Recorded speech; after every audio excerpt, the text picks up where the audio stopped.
নতুন দিগন্তের উন্মোচন, সাফল্যের অসাধারণ যাত্রার উদযাপন, এই ছিল বেঙ্গল বিজনেস এক্সেলেন্স অ্যাওয়ার্ডস 2025-এর ট্যাগলাইন। এই অনুষ্ঠানের উদ্দেশ্যই ছিল বাংলার ব্যবসা বাণিজ্যের যে উদ্ভাবনী শক্তি এবং যে সাফল্য সেটাকে দেশবাসীর সামনে তুলে ধরা।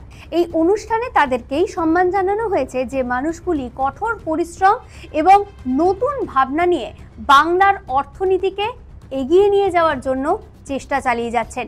এই রকমই প্রায় 100 জন মানুষকে এই অনুষ্ঠানে সম্মান জানানো হয়েছে।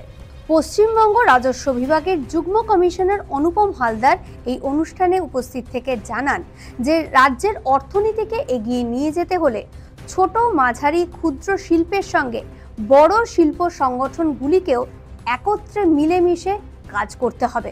সম্প্রতি কলকাতার একটি 5 তারা হোটেলে জাঁকজমকপূর্ণভাবে এই অনুষ্ঠানটি অনুষ্ঠিত হয়।